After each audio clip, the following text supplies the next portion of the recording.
Friends, मैं विकास आप सबका स्वागत करता हूं आपके अपने चैनल आईबीटी गुरुग्राम। फ्रेंड्स, आपके लिए आज मैं हिस्ट्री का एक टॉपिक लेके आया हूं। फर्स्ट टॉपिक है हमारा एंशिएंट हिस्ट्री का, जिसे बोलते हैं हम लोग इंडस वैली सिविलाइजेशन या सिंधु घाटी सभ्यता। बहुत इंपॉर्टेंट टॉपिक है। हर बार एक ना एक क्वेश्चन हर एग्जाम में आया एसएससी का, चाहे हम सीजीएल ले लें, चाहे सीएचएसएल ले लें या फिर सीपीयू। एसएससी की जितने भी, एसएससी नहीं, यूपीएससी भी जो एग्जाम कंडक्ट कराती है, इंडस वैली सिविलाइजेशन हमारे लिए सबसे इंपॉर्टेंट टॉपिक होता है। तो इंडस से आज हम स्टार्ट करेंगे, समझेंगे क्या थी इंडस वैली सिविलाइजेशन, कहाँ से इंपॉर्टेंट क्वेश्चंस बनते हैं, कैसे चल रही थी, क्या चल रहा था, सब कुछ। तो चलो स्टार्ट करते हैं आज अपने टॉपिक के साथ, इंडस वैली सिविलाइजेशन। मैंने यहाँ मैप की स्लाइड ली है, समझते हैं क्या था। मैं बात कर रहा हूँ 2500 बीसी के आसपास की। एडीबीसी का कॉन्सेप्ट मैंने अपनी लास्ट क्लास में डाला हुआ है, आप वहां जाके देख सकते हैं। 2500 बीसी के आसपास की बात कर रहा हूं मैं। बाहर से कुछ लोग हैं जो भारत में आएंगे। उससे पहले एक लोकेशन समझ लो, बहुत जरूरी है। देखो, आप ये मैप देख पा रहे होंगे, ये चाइना तिब्बत वाली लोकेशन है। यहाँ तक ये नेपाल हो गया, इसके ऊपर क्या है, चाइना और तिब्बत। यहाँ पे एक लेक है, मानसरोवर लेक।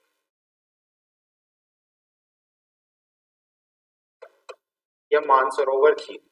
इस लेक से एक रिवर निकलती है, इस तरह से आएगी। अभी ये लद्दाख का पार्ट है, पहले जम्मू कश्मीर का था। यहाँ पाकिस्तान में आएगी और इधर अरब सागर में आके क्या हो जाएगी, एंड हो जाएगी। चाइना से या तिब्बत से एक नदी निकलती है। नदी का नाम क्या है, यहाँ से इस तरह से आएगी। लोकेशन देख लो एक बार, चाइना से ओरिजिनेट हुई मानसरोवर लेक से, इंडिया में गई, पाकिस्तान में गई और अरब सागर में क्या हो गई, एंड हो गई। इस नदी का नाम है सिंधु नदी या फिर इंडस रिवर। तो नदी का नाम क्या है, सिंधु या इंडस रिवर।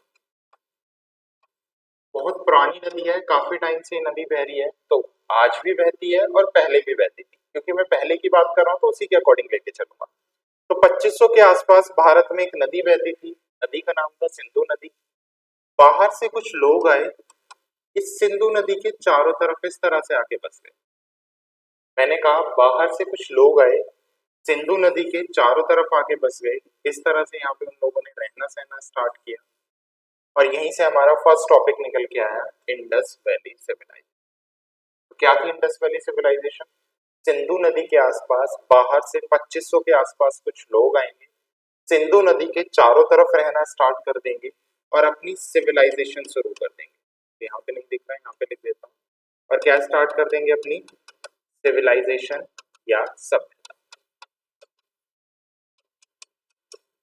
सभ्यता क्या होती है? सभ्यता होती है रहने सहने का तरीका। बाहर से लोग आए, सिंधु नदी के चारों तरफ आके बसे, रहना सहना, एक सभ्यता स्टार्ट कर दी। वहीं से हमारा फर्स्ट टॉपिक निकल के आया, इंडस वैली सिविलाइजेशन, या हिंदी में इसे बोलेंगे सिंधु घाटी सभ्यता।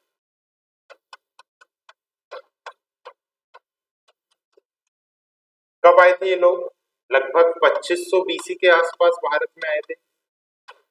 मैंने कहा ये लोग 750 साल तक भारत में रहे थे। 750 साल मतलब, अगर मैं टाइम की बात करूं तो बीसी में हम लोग माइनस करते हैं, तो 2500 में सर 750 माइनस करूंगा तो 1750 बीसी में ये सभ्यता क्या हो गई, खत्म। तो सिंधु घाटी सभ्यता 2500 में शुरू हुई, 1750 में क्या हो गई, ये सभ्यता खत्म। इतना क्लियर है? सिंपल सा समझा है। सिंधु के चारों तरफ लोग आके रहने लगे, सभ्यता शुरू कर दी, बाहर से लोग आए थे और अपनी सभ्यता बसाई, और इसी टॉपिक को नाम सिंधु घाटी सभ्यता कहा गया। अब ये लोग 2500 में आए थे, यानी बहुत पुराना टाइम है। जीसस क्राइस्ट के जन्म से 2500 साल पहले आए थे और उसी टाइम के आसपास 1750 में ये सभ्यता क्या हुई, खत्म हो गई। इतनी पुरानी सभ्यता, इसके बारे में हमें जानकारी कहाँ से मिल रही है, कैसे पता चल रहा है कि सिंधु घाटी सभ्यता भारत में थी, कि क्या सोर्स है इसकी इंफॉर्मेशन के, वो समझते हैं। देख लो एक बार, यहाँ तक रफ कर रहा हूं मैं।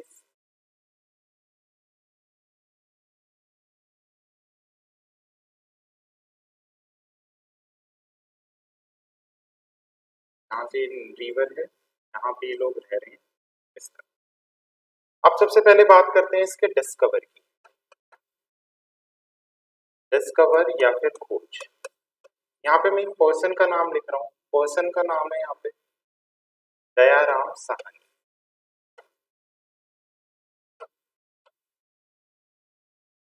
और मैं बात कर रहा हूँ 1921 एडी।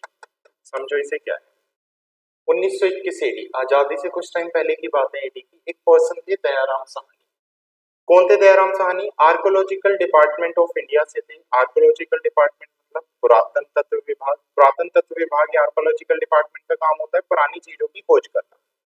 तो दयाराम साहनी ने क्या किया, इस जगह पे खुदाई कराई। यहाँ पर अभी मैं डिस्क्लोज नहीं कर रहा हूँ ये जगह कौन सी है, अभी मैं सिर्फ इतना बता रहा हूँ जो आज के पाकिस्तान में एक जगह है, वहां पर क्या किया, दयाराम साहनी ने खुदाई कराई।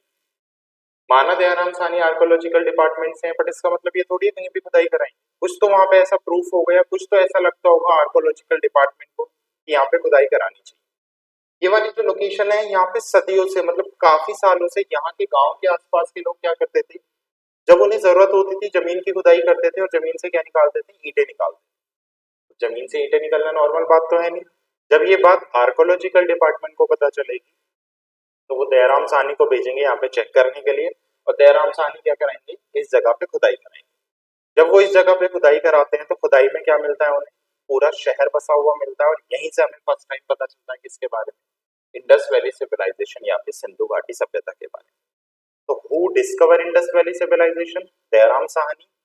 When was Indus Valley Civilization discovered? 1921 AD। Dayaram Sahni ने 1921 में पहली बार खुदाई करके इस सभ्यता की क्या की, खोज की। क्लियर है इतना? किसने खोज की, कब की, कैसे पता चला इस सभ्यता के बारे में? ओके, नेक्स्ट देखो, इस सभ्यता को और कुछ नाम से जाना जाता है, 2 से 3 नाम और दिए जाते हैं इस सभ्यता के। सबसे पहले खुदाई मैंने बताया आप लोगों को इस जगह पे हुई थी, इस जगह का नाम था हड़प्पा। क्योंकि सबसे पहले खुदाई हड़प्पा में हुई थी इसलिए इस सभ्यता को एक और नाम दिया गया, हड़प्पन सिविलाइजेशन, या हिंदी में बोलेंगे हड़प्पा सभ्यता। तो सिंधु घाटी सभ्यता को और किस नाम से जाना जाता है, हड़प्पन सिविलाइजेशन के नाम से। क्यों? क्योंकि सबसे पहले खुदाई कहाँ पे हुई थी, हड़प्पा। अब इस खुदाई में हमें बहुत सारा ब्रॉन्ज मिला। ब्रॉन्ज क्या होता है, कांस्य या फिर जिसे हम क्या बोलते हैं, कॉपर और टीन से मिलके बनता है। क्योंकि इस खुदाई में हमें ब्रॉन्ज मिला था तो हम लोगों ने मान लिया शायद ब्रॉन्ज का आविष्कार इन्हीं लोगों ने किया होगा, तो इस सभ्यता को एक और नाम दिया, ब्रॉन्ज एज या कांस्य युग। तो सिंधु घाटी सभ्यता को और किस नाम से जाना जाता है, ब्रॉन्ज एज या फिर कांस्य युग के नाम से जाना जाता है। ओके, खुदाई में हमें बहुत सारी मूर्ति मिली थी तो इसे एक और नाम दिया गया, फोटो हिस्टोरिक पीरियड। ओके, क्यों कहा गया फोटो हिस्टोरिक पीरियड? मूर्तियां मिली थी हमने जब खुदाई की, क्योंकि इस सभ्यता के बारे में हमें सबसे ज्यादा कहां से पता चल रहा है, खुदाई से पता चल रहा है। खुदाई में हमें क्या मिली, बहुत सारी मूर्तियां मिली। ऐसा माना गया जो भारत में मूर्ति पूजा का चलन है वो कहां से आया है, सिंधु घाटी सभ्यता से आया है। इसलिए क्या नाम दिया इसे, फोटो हिस्टोरिक पीरियड, या हिंदी में बोलेंगे मूर्तिकाल। तो सिंधु घाटी सभ्यता को और 3 नाम से जाना जाता है, हड़प्पा सभ्यता, ब्रॉन्ज एज और photo historic period. Basic clear है सिंधु घाटी सभ्यता के बारे में? ओके, कहां से आए थे, कौन थे, इस बारे में हमें कोई जानकारी नहीं मिलती। क्यों जानकारी नहीं मिलती? क्योंकि इन लोगों के बारे में हमें जीवित ऐसी कुछ चीज नहीं मिली है जिससे हमें पता चले, या मैं बोलूं हमें कुछ लिखा हुआ भी नहीं मिला है बट पढ़ नहीं पाए। तो हमारे लिए क्या हो गया, वो लिखा हुआ किसी काम का नहीं है, तो उसी के अकॉर्डिंग हम लोगों को कोई इंफॉर्मेशन नहीं पता चल रही है यहाँ पे कि लोग कहाँ से आए थे या क्यों आए थे। इतना पता चलता है कि भारत में कैसे रहते थे, वो हमें किस चीज से पता चलता है, वो इनके रहन सहन या खुदाई में जो चीजें मिली है उनसे पता चलता है। क्लियर है यहाँ तक? तो इंडस वैली सिविलाइजेशन 2500 से 1750 तक ये चली थी। बाहर से कुछ लोग आके सिंधु के चारों तरफ बस गए, रहना सहना स्टार्ट कर दिया। नेक्स्ट, डिस्कवर किया था इसे दयाराम साहनी ने। कब डिस्कवर किया था, 1921 एडी में। और 3 नाम से जाना जाता है, हड़प्पा सभ्यता, ब्रॉन्ज एज, और तीसरा नाम क्या है इसका, photo historic period. Okay, hope so इतना क्लियर होगा। ठीक है, नेक्स्ट पॉइंट देखो,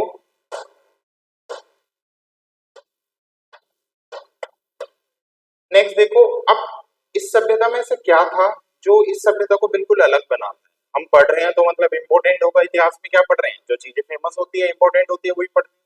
तो इस सभ्यता में ऐसा क्या था जो इस सभ्यता को इंपॉर्टेंट या फिर फेमस बनाता है, वो पॉइंट्स देखते हैं। मैं लिख सकता हूँ यहाँ पे फीचर्स या विशेषता। इस सभ्यता के फीचर्स या विशेषता क्या,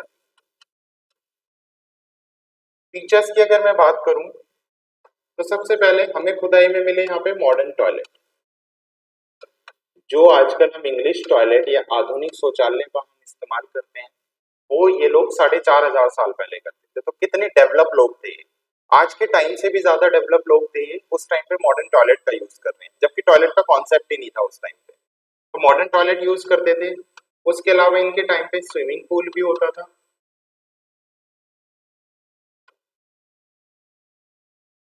थर्ड, बर्न्ट ब्रिक्स, पकी हुई ईंटों का इस्तेमाल करते थे ये घर बनाने के लिए, तो बर्न्ट ब्रिक्स भी चलती थी इस टाइम पे। Fourth, Citadel system. ओके, ये बहुत इंपॉर्टेंट है। सिटाडेल सिस्टम, हिंदी में सिटाडेल प्रणाली बोलते हैं। क्या होता है सिटाडेल सिस्टम? देखो, क्या जब सोसाइटी को पार्ट्स में डिवाइड कर दिया जाए, दो पार्ट्स में बांट दिया जाए। लेट्स सपोज अमीरों के लिए थोड़ा अलग ऊंचा स्थान रहने के लिए, गरीबों के लिए थोड़ा सा अलग स्थान रहने के लिए, जहाँ पे सोसाइटी या समाज बटा हो, अमीरों के लिए अलग, गरीबों के लिए अलग, तो उस सिस्टम को क्या बोला जाता है? Citadel system. तो इस सभ्यता में और क्या चलता था? सिटाडेल सिस्टम चलता था। फिफ्थ, डैम हुआ करते थे, बांध हुआ करते थे, बांध का इस्तेमाल करते थे ये लोग। Rain harvesting system.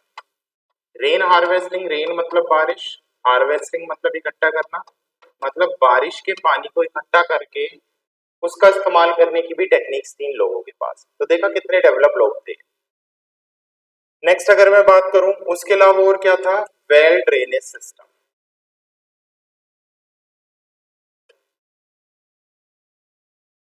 Well drainage system से मतलब है नाली की, या फिर मैं बोलूं पानी की निकासी के लिए नाली की अच्छी व्यवस्थाएं थी। इनके टाइम पे नालियां होती थी, पूरी कवर होती थी, शहर से बाहर जाके वो नालियां खुलती थी या फिर शहर से बाहर जाके उनका पानी गिरता था।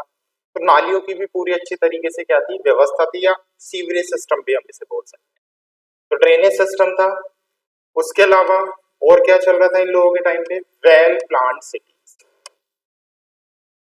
जो शहर थे वो बिल्कुल प्लान तरीके से, जैसे आजकल सोसाइटीज बसती है ना, रोड, छोटी छोटी रोडें एक दूसरे को 90 डिग्री पे कट कर रही हैं रोड, बड़े बड़े घर एक साइज के एक ही लाइन में घर होते थे। तो इस तरह से पूरा प्लान सिटी थी, शहरीकरण था, गांव नहीं था, पूरा प्रॉपर क्या था यहाँ पे? टाउन प्लानिंग थी या फिर शहरीकरण था। तो फीचर्स क्या क्या थे? Modern toilet, swimming pool, burnt brick, Citadel system, dam था, बारिश के पानी को भी इनको इस्तेमाल करना आता था। उसके अलावा वेल ड्रेनेज सिस्टम भी था, नाली की निकासी की अच्छी सुविधाएं थी, वेल प्लान सिटीज थी, चौड़े सॉरी सड़कें एक दूसरे को क्या करती थी? 90 डिग्री पे काटती थी और चौड़ी चौड़ी सड़कें होती थी। क्लियर यहाँ तक? तो अब तो यहाँ तक समझ आए होंगे ये बेसिक फीचर्स हैं इंडस वैली सिविलाइजेशन के कि क्या थी कैसे थी। अब देखो, मैं एक पॉइंट समझो, मैंने बताया ये सिविलाइजेशन कहाँ पे चल रही है? इसमें पंजाब, हरियाणा, पाकिस्तान, गुजरात, यूपी, यहाँ तक पूरे में सभ्यता चल रही थी, पूरे में फैली हुई थी इधर पंजाब तक, यहाँ तक। ओके, अब सबसे पहले खुदाई हुई थी हड़प्पा में। मैंने बताया क्योंकि हड़प्पा में सबसे पहले खुदाई हुई थी तो बाद में इसे हड़प्पन सभ्यता कहा गया। धीरे धीरे ऐसा माना गया कि ये सभ्यता जब हड़प्पा में है तो और भी नहीं होनी चाहिए, तो आसपास खुदाइयां स्टार्ट हुई और बाद में पता चला कि ये कहाँ तक फैली हुई है सभ्यता, ये पूरे में यहाँ तक फैली हुई है।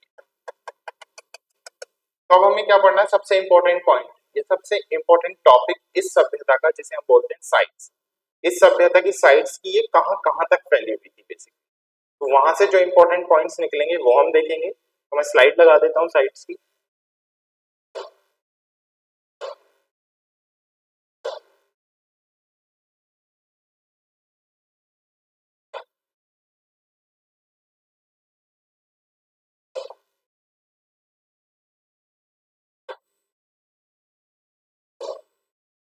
ओके,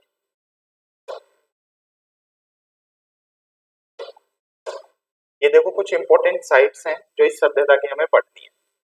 साइट्स मतलब ये कहाँ तक फैली हुई थी बेसिकली, किस किस जगहों पे थी, कहाँ से हमें क्या मिला खुदाई में, वो सारा हमें क्या करना है इस सभ्यता में कवर करना है। सबसे पहली साइट देखो, फर्स्ट साइट है हड़प्पा। मैंने बताया था, और जैसे अभी बताया मैंने आप लोगों को कि सबसे पहले कहाँ पे डिस्कवर हुई है? हड़प्पा में डिस्कवर हुई है। तो पहले हड़प्पा ही देख लेते हैं। हड़प्पा में डिस्कवर किसने किया? दयाराम साहनी ने। अभी बताया था मैंने कब किया। ओके, ये डेट थोड़ी सी गलती से कर लो, 1921 एडी मिसप्रिंट हो गया है। 1921 एडी में हड़प्पा में से डिस्कवर किया गया। हड़प्पा किस नदी के किनारे बसा हुआ है? रावी नदी के किनारे। हड़प्पा है कहाँ अभी प्रेजेंट में? प्रेजेंट में है ये पाकिस्तान में। तो सबसे पहले हड़प्पा साइट प्रेजेंट में पाकिस्तान में। इसको किसने खोजा? दयाराम साहनी ने खोजा। कब खोजा? 1921 एडी में खोजा। किस नदी के किनारे था ये? रावी नदी के किनारे। ये तो जनरल पॉइंट्स है जो हर किसी से समझने। उसके बाद इंपॉर्टेंट इंपॉर्टेंट मतलब खुदाई में हमें क्या मिला? जब खुदाई की होगी तो कुछ ना कुछ तो मिला होगा खुदाई में, और कुछ ना कुछ इंपॉर्टेंट भी मिला होगा जो हर सभ्यता या हर साइट से बिल्कुल अलग होगा। यहाँ पे जो सबसे पहले मैं बात करूं, सिटाडेल सिस्टम था, हड़प्पा में भी सिटाडेल था। Second, coffin burials. Coffin burials क्या होते हैं, हिंदी में बोलते हैं इसे दफन ताबूत। इस सभ्यता में हमें क्या मिले हैं, दफन ताबूत मिले हैं। क्या होते हैं दफन ताबूत, क्यों इंपॉर्टेंट है दफन ताबूत हड़प्पा से? इस पूरी सभ्यता में हमें खुदाई में कंकाल तंत्र मिले हैं। दफन ताबूत क्या होते हैं, बेसिकली जब किसी डेड बॉडी को लकड़ी के बॉक्स के अंदर बंद करके क्या किया जाता था, दफनाया जाता था, तो उसे दफन ताबूत या फिर कॉफिन ब्यूरियल्स कहते हैं। अब इन कॉफिन ब्यूरियल की विशेषता क्या थी, क्यों यूनिक थे? देखो ये जो दफन ताबूत मिले हैं, यहाँ पे आप देख भी पा रहे होंगे इस तरह के ताबूत थे। इन ताबूत में हमें क्या मिला है, एक साथ दो डेड बॉडीज, यानी एक ताबूत में क्या मिले हैं, दो डेड बॉडी। यहाँ पे आप देख भी पा रहे होंगे दो डेड बॉडीज हैं एक साथ, एक मेल की और एक फीमेल। तो मेल और फीमेल के दफन ताबूत, एक ही ताबूत में दो डेड बॉडी कहाँ पे मिली, हड़प्पा में। तो क्या इंडिकेट करता है ये, एक ही साथ दो लोगों को दफनाया जा रहा है, मेल और फीमेल को। अब दो तीन चीजें इंडिकेट करता है, या तो वहां पे सती प्रथा होगी, हस्बैंड की डेथ हुई तो वाइफ को जला दफना दिया साथ के साथ। हो सकता है उल्टा हो, वहां पे वाइफ की डेथ होती हो तो हस्बैंड को दफनाया जा सकता हो। या फिर एक और कंक्लूजन निकल के आया कि ऐसा होगा, वहां पे रिवाज चलता होगा कि दोनों को एक ही ताबूत में दफनाना है। लेट्स सपोज अभी हस्बैंड की डेथ हुई तो उसको दफना दिया, 2 साल या 3 साल बाद वाइफ की डेथ होगी तो उसको भी बाद में उसी ताबूत में क्या किया जाता होगा, दफनाया जाता होगा। तो हड़प्पा क्लियर है, किसने डिस्कवर किया, कब, किस नदी के किनारे और क्या इंपॉर्टेंट। नेक्स्ट पॉइंट देखो, first town which is excavated and studies in detail. इसका मतलब क्या है, पहला ऐसा टाउन था जिसको क्या किया गया था, खोजा गया था। ये मैंने बताया है, सबसे पहले हड़प्पा को खोजा गया था, स्टडीज इन डिटेल। और इसे किस में स्टडी की गई थी, डिटेल में। देखो ये ताबूत है बेसिकली जो दफन हो रखा था। तो पहला ऐसा टाउन है, ये ऐसे सभ्यता हुआ करती थी, ये ड्रॉ किया हुआ है कि बेसिकली सभ्यता कैसी होती। तो पहला शहर है जिसे क्या किया गया, अच्छे से स्टडी किया गया डिटेल में, और सबसे पहले खोजा भी गया। क्लियर इतना, हड़प्पा क्लियर है, ठीक है। नेक्स्ट देखो, पहले हड़प्पा में खुदाई हुई, हड़प्पा के जस्ट कुछ टाइम बाद ही एक और शहर की खुदाई स्टार्ट हुई जिसे क्या बोला गया, मोहनजोदाड़ो बोला गया। तो नेक्स्ट साइट कौन सी आ गई हमारी, मोहनजोदाड़ो। मोहनजोदाड़ो ये भी कहां पर है, प्रेजेंट में पाकिस्तान। इसको किसने खोजा, राखल दास बनर्जी ने, आरडी बनर्जी के नाम से भी इन्हें जाना जाता है।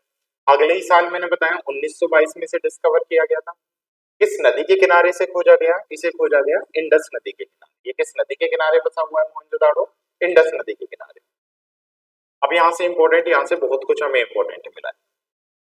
मैंने आपको स्टार्टिंग में बताया था कि ये सभ्यता में हमें मूर्तियां मिली हैं, और भारत में जो मूर्ति पूजा है वो भी मानी जाती है कि इसी सभ्यता से आई है। तो यहाँ पे मूर्तियां मिली होंगी, अब मूर्तियां मिली हैं तो उनमें सबसे बड़ी मूर्ति भी हमें मिली होगी। तो जब से सबसे बड़ी मूर्ति है, यहाँ पे लिखा हुआ लार्जेस्ट स्टैचू, वो है डांसिंग गर्ल, एक नृत्य करती मूर्ति, और किसका बना हुआ है, ब्रोंज का। ये देखो, ये मूर्ति मिली है हमें यहाँ से, ऐसा लगता है ये डांसिंग गर्ल है, जैसे नाच रही है बेसिकली। और ये इस सभ्यता की सबसे बड़ी मूर्ति है, इसलिए मैंने यहाँ पे लिखा है लार्जेस्ट स्टैचू, डांसिंग गर्ल कहा जाता है। किसकी बनी हुई है मूर्ति, ब्रोंज, कांस्य की। ओके, उसके अलावा मैंने आप लोगों को बताया था स्विमिंग पूल था इस सभ्यता में। स्विमिंग पूल को क्या नाम दिया गया, ग्रेट बार, विशाल स्नान बार हिंदी में अगर हम बोले। स्विमिंग पूल भी हमें कहां से मिला है, यहीं से मिला है। Next, great granary. ग्रेनरी होती है अन्नागार।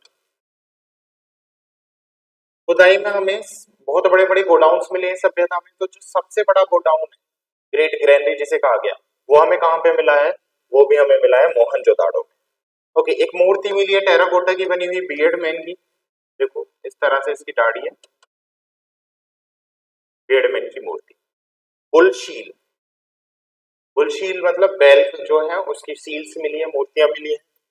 टेराकोटा के खिलौने मिले हैं। बाकी ये मैन नहीं है, मैक्सिमम स्केलेटन, ये भी समझ लो क्या है। खुदाई में सबसे ज्यादा जो कंकाल तंत्र मिले हैं वो हमें कहां से मिले हैं, मोहनजोदाड़ो से मिले हैं, इसलिए यहाँ पे मैंने लिखा मैक्सिमम स्केलेटन, सबसे ज्यादा कंकाल तंत्र। अब क्योंकि यहाँ पे मैक्सिमम स्केलेटन मिले हैं, तो मोहनजोदाड़ो को एक और नाम से जाना जाता है, माउल्ड ऑफ डेथ, या मैं बोलूं मृतों का टीला।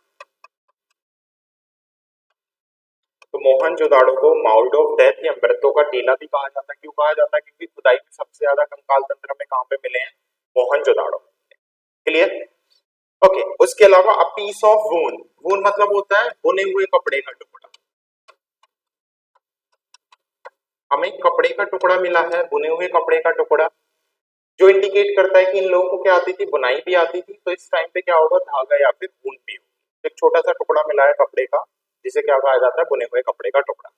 उसके अलावा और भी चीजें मिली हैं। जिस भगवान को ये पूजते थे, पशुपति महादेव, उसकी मूर्ति भी हमें कहां से मिली है, मोहनजोदाड़ो से। तो ये भी लिख लेना, पशुपति महादेव की मूर्ति भी कहां से मिली है, मोहनजोदाड़ो से।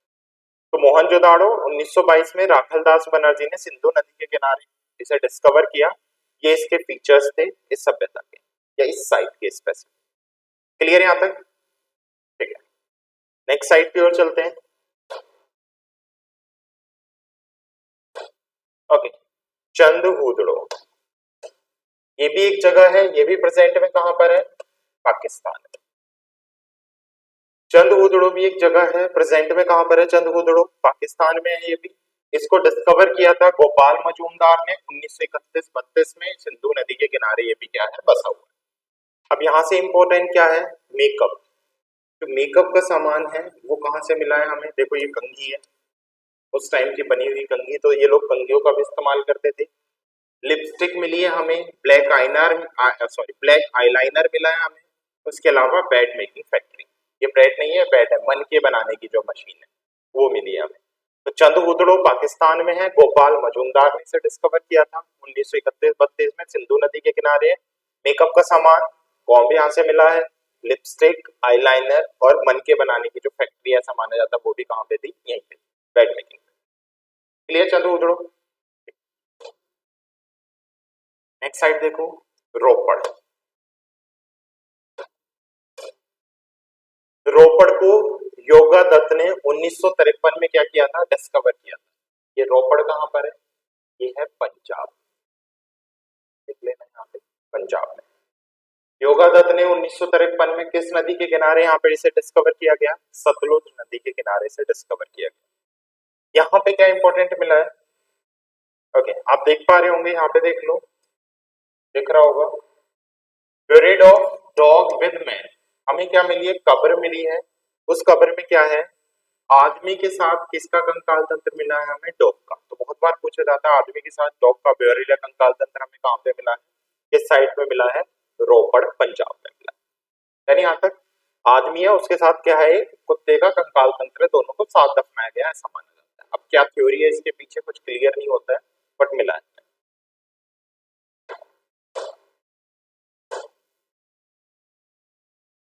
नेक्स्ट, लोथल, इंपॉर्टेंट साइट है लोथल बहुत ज्यादा।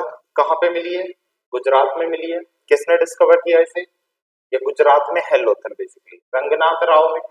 1951 और 54 दो बार खुदाई हुई थी। किस नदी के किनारे है लोथल, भोगवा रिवर के किनारे। लोथल में हमें इंपॉर्टेंट क्या मिला है, डॉकयार्ड, एक डॉकयार्ड, एक शिप सा मिला है हमें। उसके अलावा हम लोगों ने मान लिया इन लोगों का बंदरगाह, देखो पोर्ट इस तरह से खुदाई में ऐसा मिला है हमें। ऐसा माना जाता है ये लोग जो शिप के थ्रू आते जाते या फिर बोट के थ्रू आते जाते होंगे, तो इनका बंदरगाह या पोर्ट कहाँ पे होगा, लोथल में होगा, क्योंकि इनका पोर्ट क्या मिला है हमें, लोथल में। उसके अलावा सेट ऑफ एलिफेंट टीथ, हाथी के दांतों के सेट मिले हैं, और उसके साथ साथ क्या मिला है यहाँ पे, बटन। तो लोथल गुजरात में है। मेन इंपॉर्टेंट यहाँ से पोर्ट से ही बनता है कि सिंधु घाटी सभ्यता का पोर्ट कहाँ पर था, बंदरगाह कहाँ पर था, लोथल में था, गुजरात में। भोगवा नदी के किनारे dockyard, set of elephant teeth और उसके साथ साथ बटन मिले।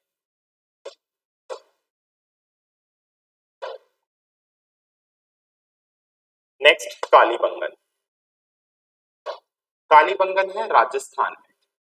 इसको डिस्कवर किया था ब्रिज बंसीलाल और कृष्ण थापर, दो लोगों ने मिलकर 1964 में। किस नदी के किनारे है, घग्गर नदी के किनारे।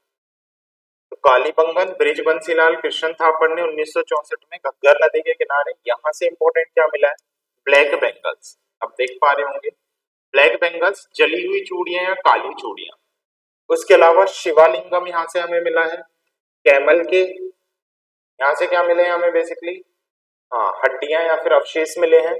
बैकडोर, ओके ये बैकडोर क्या है, पूरी सभ्यता में जनरली क्या होता है, जो मेन डोर्स होते हैं वो आगे की तरफ होते हैं, बट इस सभ्यता में क्या था, जो मेन डोर होते थे या कालीबंगन के लोगों के जो मुख्य घर होते थे वो कहाँ होते थे, पीछे की तरफ होते थे।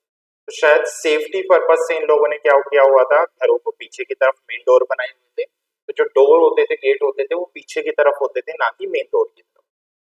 फायर अल्टर्स मिले, आग के हमें अल्टर्स मिले हैं, बेसिकली कुंड मिले हैं। प्लॉग फील्ड, जुते हुए खेत। इस सभ्यता में अकेली कालीबंगन ऐसी साइट है जहां से हमें जुते हुए खेत के साक्ष्य मिलते हैं, जहां से पता चलता है कि शायद इन लोगों को खेतों को जोतने की भी प्रॉपर टेक्निक थी। तो जुते हुए खेत के साक्ष्य प्लॉग फील्ड हमें कहां से मिले हैं, कालीबंगन से हमें पता चलता है। ओके, क्लियर है यहाँ तक? कालीबंगन मेन आपको ब्लैक बेंगल्स, ब्लैक डोर और उसके साथ साथ प्लॉग फील्ड आपको बताता है। नेक्स्ट धोलावीरा। धोलावीरा ये भी गुजरात में है। जेपी जोशी ने इसे डिस्कवर किया था 1961 में। किस नदी के किनारे है? लूनी रिवर के किनारे है। इसमें इंपॉर्टेंट क्या बनता है पॉइंट? तीन, ओके क्रिटिकल नहीं है ये, सिटाडेल सिस्टम। मैंने आप लोगों को सिटाडेल बताया था जब शहर क्या हो, डिवाइड हो, अमीरों के लिए अलग, गरीबों के लिए अलग, lower and upper town, sorry lower and upper town. ये धोलावीरा अकेली ऐसी साइट है जहां पर तीन पार्ट्स में यानी तीन सिटाडेल्स में डिवाइडेड था, अपर, मिडल एंड लोअर। किसमें डिवाइडेड था? तीन पार्ट्स में। यहाँ पे पूछा जाता है कौन सी अकेली ऐसी साइट है जहां पे तीन सिटाडेल सिस्टम थे, यानी तीन पार्ट्स में शहर बटा हुआ था, अपर, मिडल एंड लोअर। उसके अलावा रेन हार्वेस्टिंग सिस्टम, बारिश के पानी को इकट्ठा कराने के जो ज्यादा से ज्यादा रिजर्वियर्स हैं या टैंक है, वो कहाँ पे मिले हमें? धोलावीरा में। उसके अलावा हमें एक मूर्ति मिली, आप ये देख पा रहे होंगे, ऐसा एक न्यूड पर्सन है जो ऐसा लग रहा है जो किसको चला रहा है? बैल को चला रहा है। तो बुल और driven by a nude man. एक ब्लॉक से एक बैलगाड़ी टाइप की लग रही है ये, जो किस कौन चला रहा है? जैसे एक न्यूड मैन चला रहा है। ये भी हमें कहां से पता चली है? धोलावीरा से। उसके अलावा यहाँ से पता चला है कि ये ईंटों के साथ साथ पत्थरों का इस्तेमाल भी करते थे कंस्ट्रक्शन के लिए। मैंने बताया था इस सभ्यता में क्या थी? पक्की ईंटें थी। बट ये लोग क्या करते थे? पक्की ईंटों के साथ साथ सिर्फ धोलावीरा में किसका इस्तेमाल होता था कंस्ट्रक्शन के लिए? रॉक्स का या फिर पत्थरों का इस्तेमाल होता था। ओके, तो तीन टाउन्स में डिवाइड था। रेन हार्वेस्टिंग के सबसे ज्यादा रिजर्वियर्स, बुल लॉग्स मिली हमें, ड्राइवन बाय न्यूडमैन, use of rocks for construction.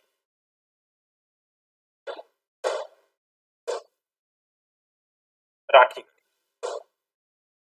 राखी गढ़ी देख लो, हरियाणा में है। सबसे पहले तो ये लार्जेस्ट साइट है आज के प्रेजेंट के इंडिया की।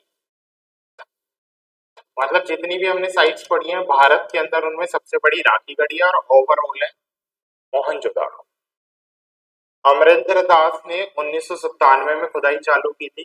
घग्गर नदी या सरस्वती, सरस्वती इसलिए नहीं लेते हैं क्योंकि अभी ये ड्राइड अप सूख गई है, तो कभी सरस्वती दे देता है, कभी कभी घग्गर नदी के किनारे। इंपॉर्टेंट क्या है यहाँ पे? व्हील्स मिले हमें, पहिया मिला, आप देख पा रहे होंगे इस तरह से बना हुआ पत्थर का। टॉयज मिले हैं, पॉटरी मिली, और यहाँ पे मैंने लिखा हुआ है क्या है? Largest site. तो राखी गढ़ी अमरेंद्र दास ने 1997 से 2000 के बीच में घग्गर या सरस्वती नदी के किनारे से क्या किया? डिस्कवर किया। क्लियर? और भी है? ओके, हाँ बनावली, ये और देख लो एक बार। ये लास्ट साइट है। साइट्स बहुत सारी हैं, मैंने क्या क्या कराई है, जो इंपॉर्टेंट साइट्स हैं वो आप लोगों को कराई है। बनावली हरियाणा में है। आर.एस. बिष्ट ने 1975 में डिस्कवर किया था। किस नदी के किनारे है? सरस्वती नदी के किनारे। इंपॉर्टेंट क्या है यहाँ पे? बारले, बारले क्या होता है? जो मिला है हमें यहाँ पे। उसके अलावा टेराकोटा का प्लो मतलब हल। टेराकोटा का क्या मिला है हमें यहाँ पे? हल मिला है। एक हल मिला। टेराकोटा एक तरह की मिट्टी होती है, मिट्टी टेका टाइप की होती है, जैसे क्ले होती है ना, तो टेराकोटा का हल मिला है। उसके अलावा जौ के साक्ष्य इस सभ्यता में जो भी उगाया जाता था वो हमें कहां से मिला है? बनावली हरियाणा से मिला है। तो समझ आया सिंधु घाटी सभ्यता के बारे में? कौन कौन सी साइट्स हैं, किसका इस्तेमाल कर रहे हैं, किस साइट को किसने कब किस नदी के किनारे डिस्कवर किया, ये सबसे इंपॉर्टेंट पॉइंट बनता है इस सभ्यता से। तो उम्मीद करता हूँ आप सबको समझ आया होगा सिंधु घाटी सभ्यता के बारे में। बहुत इंपॉर्टेंट टॉपिक है, एक क्वेश्चन हर बार आता ही आता है इस सिविलाइजेशन से, तो अच्छे से पढ़ लो इसे। मिलते हैं नेक्स्ट क्लास में नेक्स्ट टॉपिक के साथ। Thank you.